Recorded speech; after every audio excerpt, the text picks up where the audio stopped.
Hey, Dooberteers, welcome back to the show. I'm really excited today to have my good friend Marnie on because not only is Marnie doing amazing things with kittens, which you'll hear about, but she was an, if I get this right, Marnie, you're an international aerospace lobbyist. So that was her background, and she did that for many, many years before she truly found her passion in animal welfare. So, Marnie, welcome to the show.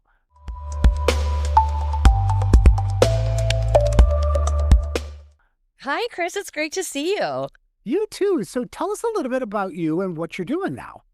So I run a neonatal kitten specific national organization. Basically, we're a program that we work with shelters and rescues to implement life-saving protocols for neonatal kittens. We know in sheltering in the United States, the two main problems are neonatal kittens and big dogs. So I have really spent time figuring out how we address this problem and make it a manageable problem, because I think for most people, it's just too overwhelming to deal with.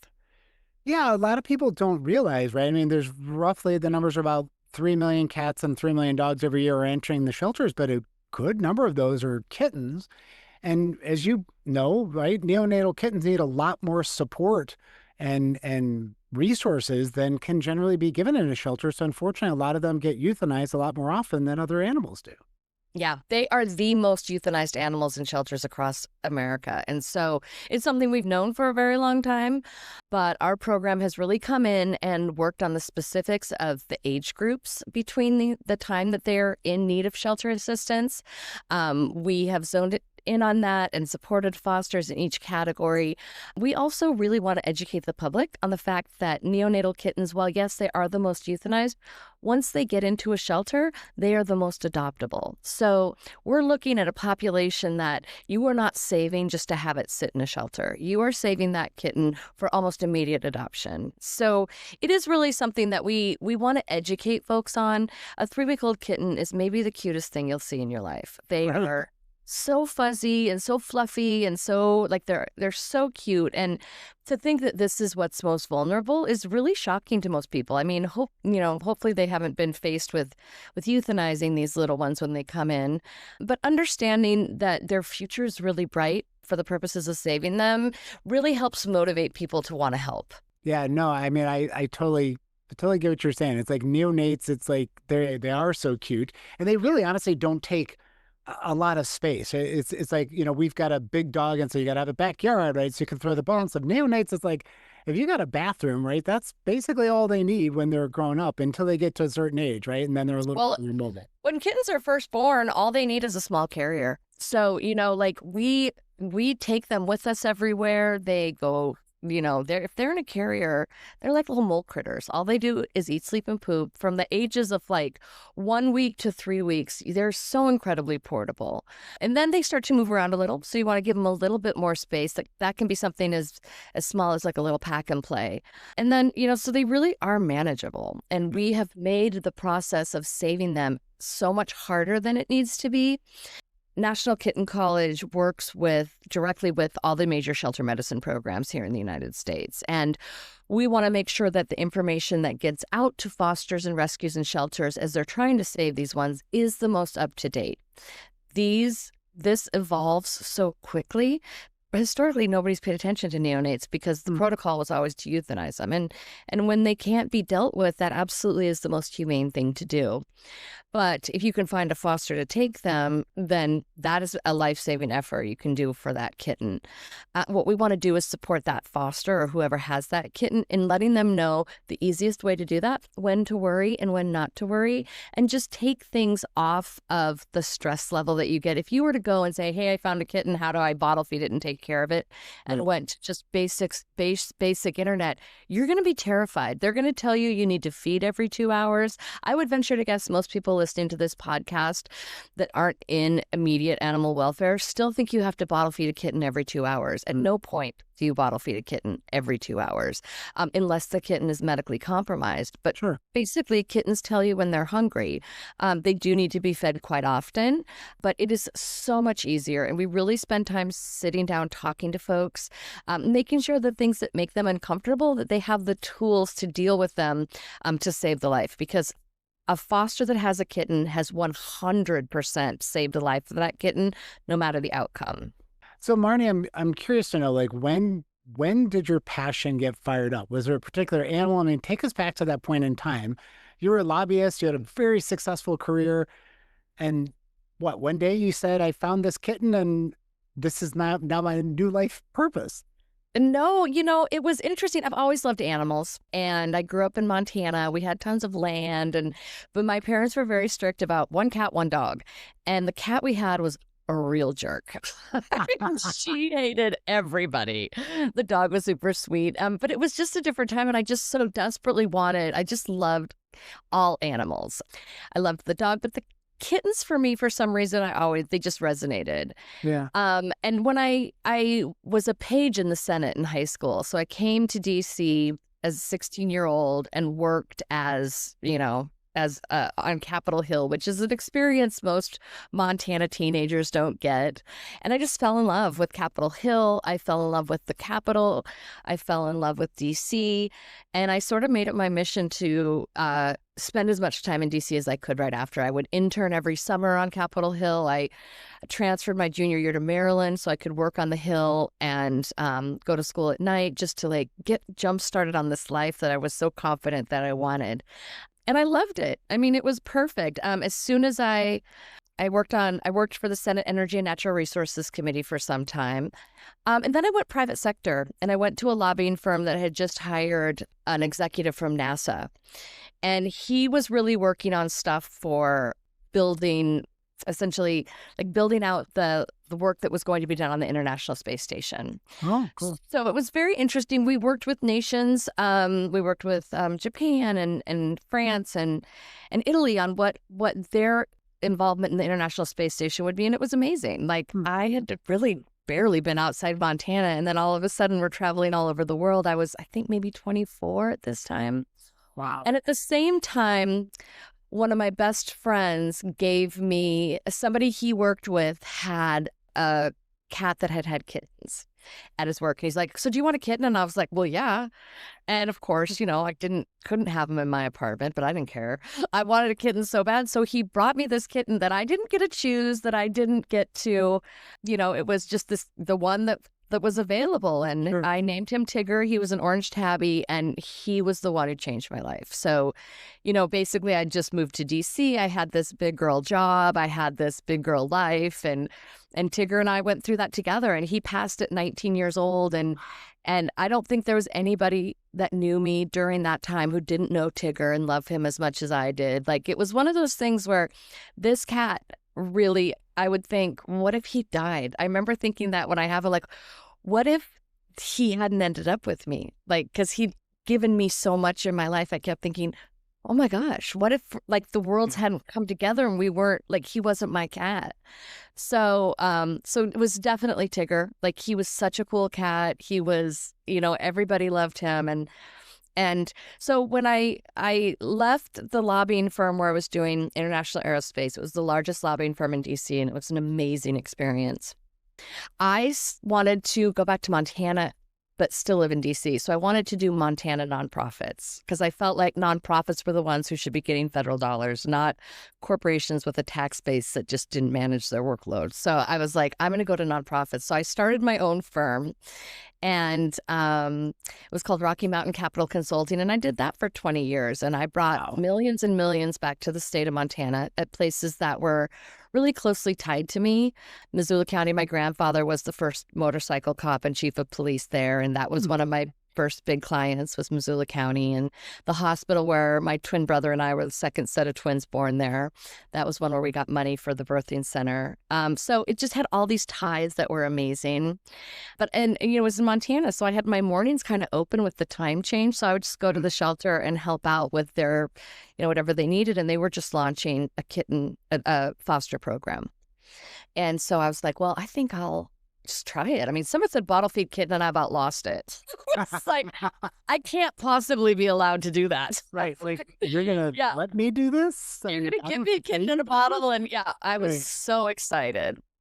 And then I just fell in love with the process of watching these little ones grow and thrive. And then, like everything I do wasn't halfway.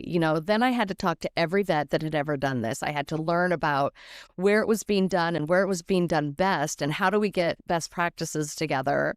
And I ran into two other women that were kind of doing the same thing I was. And then we quickly created National Kitten Coalition, which is an online resource now that still exists, and did trainings. And then we got a grant to do to visit the nurseries at the time, the major nurseries in the country that were focusing on high volume in-house neonatal kitten care. So we went to LA, San Diego, Florida, Jacksonville, Florida, and LA to the AWLA's kitten nursery. And I just remember sitting in those meetings thinking, this is amazing that they're really focusing on kittens. And I said, but in my mind, I kept thinking, most kittens aren't going to be in LA and New York City. Right. They're going to be in middle America. And what does what we're learning here look like for these small to mid-sized municipal shelters and rescues? And so I just went across the street to my shelter and I was like, hey, what if we did a program? What if we just tried something that I'll put together a business plan for you, but I don't want there to be any hard stops.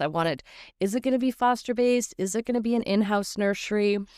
And I just decided, let's let the program tell us. So in 2017, we launched the Kitten College at Animal Welfare League of Arlington. And they were wonderful. Arlington was like, do what you got to do. Let's see what's there. And they were so cute because they were like, we'll be open for the summers, but we won't need it in the winter. And I was like, oh, hold my beer. So so for the first year we did it, we took November through March off. And that was the last time we ever did that. I was going to say for them, right? Like in the winter, it's probably not as busy, but in places like where I am in Florida, it's kitten season year round. Yeah, but even at Arlington, like what I have to give Arlington props on how they were like, they got about 92 kittens in before we started this program. And so they didn't have a problem, but what they had was resources, and they were willing to utilize those resources to help outside of Arlington County. And so pretty soon after we started the program, we were functioning at numbers higher than those national nurseries. So it was just something that it was a problem nobody was talking about. It was clearly needed. And because Arlington was so good about like, okay, well, you tell us what we need and we'll do it. Yeah. We were very careful about making sure we're not saving so many kittens that they sit in the shelter, because that's not really saving a kitten. And, so we worked with shelters where we could transport to, and we just learned so much. And we were learning so much so quickly that I kind of started thinking we need to share this with people. I mean, we're not a research institution, but we're certainly gathering data that merits, a broader audience. So then we started putting this show on the road, and I would travel to shelters all over that heard about us, and we would bring folks in from all over the country that wanted to see the program in action. And so it just sort of built from there. Now, National Kitten College broke off last January from AWLA. We still have an active program there, but God love them. They were paying for me to travel all over the country when really that's not their mission. Yeah. So I was like, I can fundraise for the travel.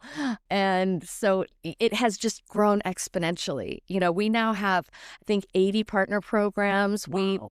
We now partner with all the shelter medicine programs. We soft launched a major document last week that is national guidelines for neonatal kitten care that is co-branded with us, with UC Davis, University of Florida, University of Wisconsin, and it's a living library. So it is a flip book that is searchable.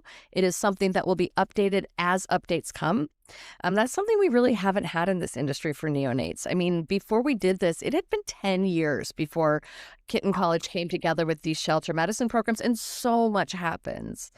So it's going to be a huge resource. We're also in the process of translating it into Spanish so that Spanish-speaking communities have a resource as well. And I'm just really excited about that. I see that as something that will go to every shelter and rescue and foster around the United States, certainly, and probably around the world. Yeah, I think one of the things that people don't always realize is, I always say shelters are like independently owned and operated, right? And so while they have a common mission, they don't always have the resources, the time, the people, the wherewithal to reach out and share what they're doing with other shelters. And what I love about what you're doing is you've taken all the best practices recent stuff, and you've put it into a framework. So it's Yeah. not just like, hey, here, I took all the stuff, here, go read this. It's no, here's exactly what you need to do. Here's the framework of how you do this with the best practices in mind. And so it made it really turnkey. Whereas before, I think you had to go read all this stuff and figure out, what your framework was going to be. Yeah. Well, 100%. And I think that, we were no different than any other shelter or rescue at AWLA. We were doing kittens, which most people do. But how we were different is how we framed the program. And I think a lot of it comes from my background in lobbying. Like I came in from an industry, I wasn't brought up in animal welfare. All I knew is I loved animals. And I felt honored to be able to work with them. And so when I came in, I really felt like I had to prove myself quite a bit because, I don't know the players. I mean, just Yeah. to the point I've been doing this now for quite a while, but at a level where knowing who the people are, I'm still not there. Like I'm still figuring out how all of this goes together. But for putting the program together, I knew I'd been a foster at a lot of different places, and I knew what I liked, and I knew what made me want to foster for specific organizations. So I wrapped that into what I developed it in Arlington.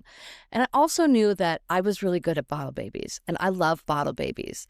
And I have an eye for them, and bottle baby fosters are the hardest to find. So if someone gave me a foster and then I didn't have it for if I had it for 8 weeks, my resources weren't being utilized well. So the first thing I did when I started this program was categorized our fosters. So our fosters are freshman, sophomore, junior, and senior.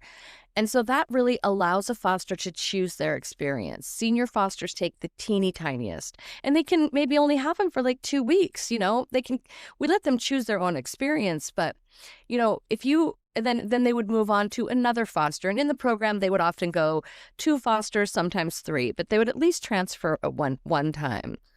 And that had a huge impact on the socialization of the kittens. And when they weren't getting stressed through changes and transition, they weren't getting sick. So we were seeing super high live release rates for our neonates, which is unheard of in sheltering. And we were seeing that, but we were also, our foster numbers just kept growing and growing and growing. And we didn't have to solicit fosters. We ended up opening up It came to you. yeah, they came to us, and we ended up opening up our fosters to shelters and rescues around us because we were obviously taking from them. And we were like, if you're comfortable with how we train, please come on. So that was amazing. That worked out really well for us because of foster, especially in Arlington where we have seasons. People like to travel in the summer. And if you want to give them a kitten and they're like, well, in 3 weeks, I'm a family vacation. Well, then that was okay. Well, let us know when you get back. Now it's like, you're going away in a week. Can you take this kitten for 5 days? Yeah. It is great for the fosters. It's great for the kittens. And so that was just something that we hadn't anticipated. We were 100% doing it out of utility, but it just ended up having such a wonderful impact on the kittens and the fosters. Yeah. I mean, as you know, getting animals into a home environment, any animal, right? Yeah. Like it just really makes a huge difference. And I love, because it's Kitten College, I love the fact freshman, sophomore, and junior, senior, right? It gives people a place to plug in. Well, I'm Yeah. new. I haven't done this before. Well, that's fine. We're not going to give you the hardest. Yeah. We're going to start over here with these that are a couple weeks in. They're easier. Yeah. That makes people more confident. And as you know, people often drop out of fostering because they don't get the level of support. They don't get they're nervous. They want to help, but if they don't have all their questions answered, then they're like, I'm a little bit nervous about this. So this helps to make Yeah. it like, listen, we've got everything you need to know. We'll train you. Here's videos, right? We've got all the support that you need. Yeah, and it's so hard for the foster coordinators because during kitten season, they want to answer all these questions and they want to be able to really handhold these folks that are fostering the kittens, but they have hundreds of other kittens out in foster. So it becomes overwhelming. And that's one of the main things that Kitten College has really wanted to do is provide resources that help those fosters with just basic questions. Obviously, protocol questions are going to be unique in every shelter, but care questions aren't. And so we have all those. And, we are working closely with Doobert to put together a AI chatbot on our website that will include all of the best practices from shelter medicine and the stuff that we know is either new. Like I send stuff to your folks all the time, like, hey, this just came out, let's add it. Just to make sure that when they get their questions, they're not going to somebody who still says, oh, that kitten's 1 week old, feed it every 2 hours if it's been on the bottle for whatever. Because The biggest part of that is people don't want to foster. I mean, we know it's hard on the It's kittens scary. to feed them when they're not hungry, but the worst part is people are like, I can't do that. So they don't, and kittens die without a chance. So we're really trying to give them a chance. No, I love that. You're making it flexible. You're saying, I say the kittens will let you know when they're hungry, right? I mean, Yeah. it's not every 2 hours like clockwork. You got to set your Alexa and get up and go feed them, right? Like it's do what they need. And Yeah. it's a short period of time that they need more frequent feedings, and then they grow up, and then it's like I feel like like you're talking about, it's very manageable once you explain to people, hey, look, it's a set amount of time. Here's what you need to do. Here's the resources. Here's the videos. Here's all the training you need. Yeah. It's super simple. Here's the resources. Either the shelter can provide stuff, or they can source it on their own. But now it's like, what's your next excuse, right? Yeah. Because you can do this. And I really think that that's what people need is they need that comfort. They need that, okay, you can do this, right? I did this. You've done this. Like, if you can do it, anybody can do this. And we just try and break it down. I feel like you said, one of the barriers I see a lot of shelters is you want to be a foster, you got to come, on the third Tuesday of the month for a 4-hour training. It's like, we don't need to do that anymore, right? We have so many tools that we can do electronically and so many resources that we can say, look, watch these videos, read these documents. When you got a question, talk to this chatbot. Like we got all sorts of things that we can give Yeah. people. Yeah, exactly. And, we can make it easy. There's always going to be loss of life when it comes to these neonates. They are simply not all built to make it. But we can be supportive of one another and realize that, for a short amount of time, that that kitten had resources it wouldn't have had, and really start focusing on what we can do. We have so much of this is, I like to say you can't be in a bad mood around a bottle baby because and you can't. They're so sweet. They're so cute. They're sturdy when they're healthy. There are specialized fosters for ones that have a low chance, or if they're sick or, but if you have a healthy kitten, you're just going to have the best time. And you're going to save a life, and that life is immediately going to go to a home. Yep. So that's the beauty of it. It's just been really fun to watch the numbers of where these places are doing it, where these places are implementing Kitten College, just their numbers go up and their foster program's really thriving. But we also work with people that are like, hey, we're a 3-man rescue. We just are a home-based 3-man rescue. Well, we still have resources for you. You're doing the same work, so Just it's the very scale. scalable program. Yeah. Yeah. Well, I'm a big fan of this, Marnie. I love what you're doing. I think you're a badass, and you're just like Oh, blazing a path on this stuff, right? You don't take no for an answer. And I love working with people like you that just say, we can do better, right? yeah. We're going to learn, we're going to make pivots, all those things. So, Yeah. but before we wrap up, I do want to get to our lightning round because, Okay. we need to learn a little bit about Marnie, even though I already know some of the answers to some of these questions, right? You ready? Okay. Yeah.